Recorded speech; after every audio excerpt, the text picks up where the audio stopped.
প্রিয় সাথী বন্ধুগণ, 3 নম্বর যে বিষয়টি সেটি হচ্ছে আমাদের সমাজে প্রচলিত রয়েছে হালুয়া রুটি খাওয়া। হ্যাঁ, আমরা এই হালুয়া রুটি শব্দটির সাথে সকলেই পরিচিত, আমরা মোটামুটি সকলেই পরিচিত। বিশেষ করে যারা শহরের অধিবাসী তারা এটার সাথে ব্যাপকভাবে পরিচিত।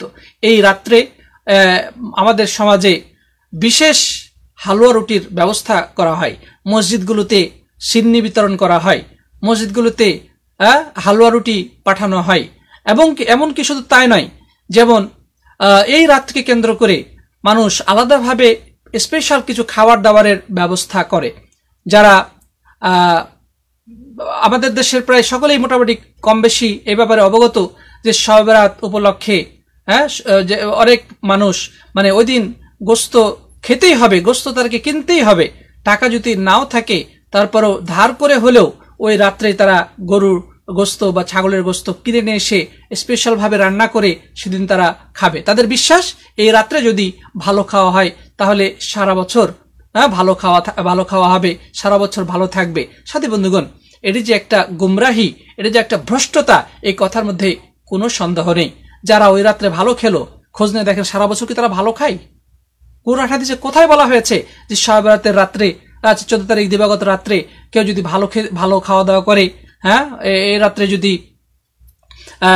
স্পেশাল কিছু খাবার আয়োজন করা হয় তাহলে সারা বছর সে ভালো থাকবে, ভালো খাবে? কোরআন হাদিসে কোথায় কথা বলা হয়েছে সাথী বন্ধুগণ? অথচ বাস্তবতা সম্পূর্ণ ভিন্ন। যাই হোক, আমরা যেটা বলছিলাম যে হালুয়া রুটি খাওয়ার যে প্রচলন আমাদের মাঝে রয়েছে, এর পেছনে তারা যুক্তি দেয়। তাদেরকে জিজ্ঞাসা করা হয় যে আপনারা এই রাত্রে কেন হালুয়া রুটির আয়োজন করেছেন? তারা কি যুক্তি দেয়? তারা যুক্তি দেয় যে এই রাত্রে হালুয়া রুটি আয়োজন এই জন্য করা হয় যে এটা রাসূলের প্রতি আমাদের ভালোবাসার বহিঃপ্রকাশ, রাসূলের প্রতি আমাদের সমবেদনা। কিসের সমবেদনা? তারা যুক্তি দিয়ে বলে যে আল্লাহ নবী সাল্লাল্লাহু আলাইহি ওয়াসাল্লামের দাঁত মোবারক শহীদ হয়েছিল, তার দান মোবারক শহীদ হয়েছিল, তিনি দাঁত হারিয়েছিলেন। ওই সমবেদনায় তিনি যেহেতু শক্ত খাবার খেতে পারেন নাই, তার প্রতি সমবেদনার বহিঃপ্রকাশ হিসেবে, তার প্রতি ভালোবাসার বহিঃপ্রকাশ হিসেবে এই রাত্রে আমরা হালুয়া রুটি খেয়ে থাকি। আমরা এর জবাবে বলবো সাথী বন্ধুগণ, কয়েকটি জবাব রয়েছে এটার। 1 নম্বর হচ্ছে যে আল্লাহ রাসূল সাল্লাল্লাহু আলাইহি ওয়াসাল্লামের দান মোবারক শহীদ হয়েছিল কোন যুদ্ধে?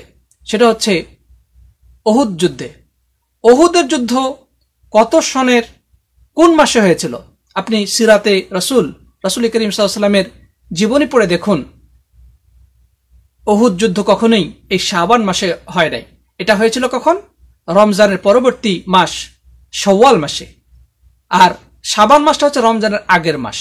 তাহলে যে যুদ্ধ সংগঠিত হয়েছিল 3য় হিজরির শাওয়াল মাসে, রমজানের পরবর্তী মাসে, সেটাকে টেনে রমজানের 1 মাস আগে নিয়ে আসার কি যৌক্তিকতা থাকতে পারে? এটা একটা অযৌক্তিক এবং ভিত্তিহীন কথা। 2 নম্বর হলো আল্লাহ রাসূল সাল্লাল্লাহু আলাইহি ওয়াসাল্লামের দান মোবারক শহীদ হয়েছিল, তিনি কাফেরদের সাথে এক মানে অসম এবং রক্তক্ষয়ী সংঘর্ষে তিনি তার দাঁত হারিয়েছিলেন। এটা সত্য, এটা বাস্তব।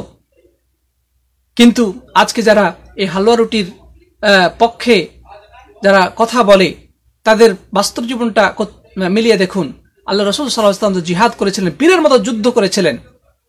তাদের অবস্থা অধিকাংশ মানুষই মানে জিহাদ তো দূরে থাক, তারা 5 ওয়াক্ত নামাজই ঠিক মতো পড়ে না। আল্লাহ রাসূলের সুন্নাহ তাদের মধ্যে পরিলক্ষিত হয় না। তার পরিবারের মধ্যে ইসলামের কোনো বাস্তবায়ন নাই। মসজিদে তাদেরকে কদাচিৎ দেখা যায়, হয়তোবা সপ্তাহে অন্তর একবার। ফজর নামাজের সময় তাদের অস্তিত্ব মসজিদে খুঁজে পাওয়া যায় না। এই ধরনের মানে নিম নামাজিরাই মূলত এই সকল বেদাত পালনের মধ্যে সবার আগে থাকে। সাথী ভাইরা আমার, তাহলে আল্লাহ রাসূল সাল্লাল্লাহু আলাইহি ওয়াসাল্লাম তিনি তো যুদ্ধ করে, বীরের মতো যুদ্ধ করে তারপরে তিনি দাঁত হারিয়েছিলেন।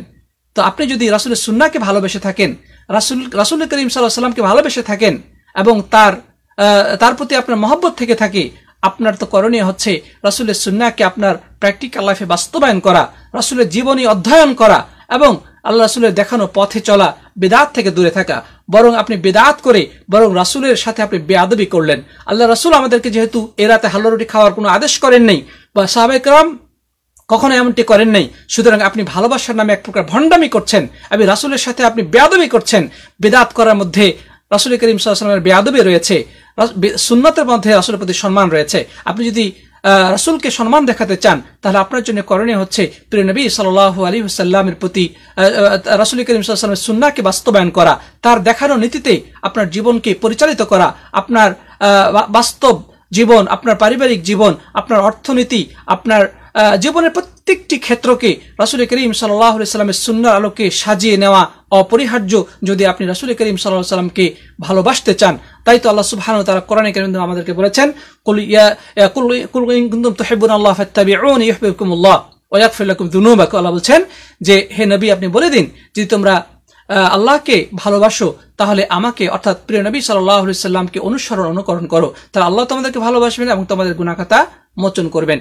সম্মানিত দর্শক শ্রোতা, তাহলে আমরা যদি প্রিয় নবী সাল্লাল্লাহু আলাইহি ওয়াসাল্লামকে ভালোবাসতে চাই বা তার প্রতি আমাদের সমবেদনা প্রকাশ করতে চাই, তাহলে আমাদের করণীয় হবে তার দেখানো পথে পরিচালিত হওয়া, তার সুন্নাহকে ভালোবাসা, তার সুন্নাহকে আমাদের প্র্যাকটিক্যাল লাইফে বাস্তবায়ন ঘটানো এবং সর্বপ্রকার হারাম, নিষিদ্ধ এবং বিদআতি কার্যক্রম থেকে দূরে থাকা। এর মাধ্যমেই তার প্রতি প্রকৃত ভালোবাসা বাস্তবায়িত হয়। বিদআত করার দ্বারা কখনোই ভালোবাসা হয় না, বরং বিদআত দ্বারা রাসূল করিম সাল্লাল্লাহু আলাইহি ওয়াসাল্লামকে সুন্নাহকে অবমান করা হয়, রাসূল করিম সাল্লাল্লাহু আলাইহি ওয়াসাল্লামের প্রতি ধৃষ্টতা পোষণ করা হয় এবং তার প্রতি বেয়াদবি করা হয়। প্রিয় ভাইরা আমার, আরেকটি বিষয়, নবী আকরাম সাল্লাল্লাহু আলাইহি ওয়াসাল্লাম তিনি দাঁত হারিয়ে তিনি হালুয়া রুটি খেয়েছিলেন, কিন্তু তিনি কি শুধু একবারই খেয়েছিলেন? তিনি কি দাঁত শহীদ হওয়ার পরে তিনি একদিনই শুধু হালুয়া রুটি খেলেন তারপরে তিনি স্বাভাবিক হয়ে গেলেন? সাথী ভাইরা আমার, এটি এক প্রকার হাস্যকর যুক্তি। আল্লাহ রাসূল সাল্লাল্লাহু আলাইহি ওয়াসাল্লামের যদি দাঁত ভেঙে থাকার কারণে তিনি নরম হালুয়া রুটি খেয়ে থাকেন, তাহলে তো সেটা মানে অনেক দিন চলার কথা। তিনি তো একদিন খেয়েই ক্ষান্ত হয়ে যান নাই বা একদিন খেয়েই তিনি সুস্থ হয়ে যান নাই। কিন্তু যারা আজকে হালুয়া রুটি খাওয়ার পক্ষে যুক্তি দেখান, তারা তো হালুয়া রুটির পাশাপাশি একেবারে গরুর গোস্ত, খাসির গোস্ত, একেবারে ডিশ নিয়ে বসেন। হালুয়া রুটি কোনো মতো খেয়ে এরপরে শুরু করেন কামড়িয়ে কি গরুর গোস্ত চিবিয়ে খাওয়ার প্রতিযোগিতা। তাহলে এটা কোন ধরনের ভালোবাসা যে রাসূলের দাঁত ভেঙেছিল এই জন্য তার প্রতি আমরা সমবেদনার বহিঃপ্রকাশ হিসেবে আজকে হালুয়া রুটি খেলাম, কিন্তু কিছুক্ষণ পরে তার ভালোবাসা কোথায় গেল? এরপরেই শুরু হলো চিবিয়ে শক্ত হাড্ডি ভেঙ্গে সেটা খাওয়ার প্রতিযোগিতা, গোস্ত খাওয়ার প্রতিযোগিতা। সুতরাং আমরা বলতে চাই এগুলো রাসূলের নামে ভালোবাসার নামে একটা ভণ্ডামি ছাড়া অন্য কিছু নাই। আমাদের উচিত হবে প্রিয় নবী সাল্লাল্লাহু আলাইহি ওয়াসাল্লামকে ভালোবাসার বহিঃপ্রকাশ ঘটানোর জন্য তাকে অনুসরণ করা, তার নির্দেশনাগুলোকে মেনে চলা এবং তার নিষিদ্ধকৃত সব ধরনের হারাম কাজ থেকে দূরে থাকা, নিজের পরিবারকে দূরে রাখার সর্বাত্মক চেষ্টা করা। এটি হচ্ছে প্রকৃত রাসূলের নামে ভালোবাসা। প্রিয় সাথী বন্ধুগণ, তাহলে আমরা এখান থেকে বুঝতে পারলাম যে হালুয়া রুটি খাওয়ার শরীয়তে কোনো ধরনের ভিত্তি নেই। আজকে যারা রাসূলের প্রতি ভালোবাসার নাম দিয়ে বা রাসূল করিম সাল্লাল্লাহু আলাইহি ওয়াসাল্লামের প্রতি সমবেদনার বহিঃপ্রকাশ হিসেবে এই হালুয়া রুটি খাওয়ার প্রচলন করেছে, তারা মূলত এক প্রকার ভণ্ডামিতে লিপ্ত, তারা এক প্রকার রাসূলের নামে মেকি ভালোবাসায় লিপ্ত রয়েছে। আমরা তাদের জন্য দোয়া করি, আল্লাহ যেন তাদেরকে হেদায়েত করেন এবং দ্বীনের সঠিক বুঝ দান করেন এবং বিদআত থেকে ফিরে আসার তৌফিক দান করেন। আল্লাহুম্মা আমিন। প্রিয় ভাইরা আমার, আরেকটি বিদআত বা আরেকটি শরিয়া বিরোধী কাজ আমাদের সমাজে প্রচলিত রয়েছে, আপনারা সকলেই কম বেশি অবগত। বিশেষ করে যারা শহরের অধিবাসী তারা বিষয়টি জানেন যে এই শবে বরাত বা শুভরাত উপলক্ষে আমাদের দেশে, বিশেষ করে আমি ঢাকা শহরে যেটা দেখেছি সেটি হচ্ছে যে এই রাত উপলক্ষে কি করা হয়,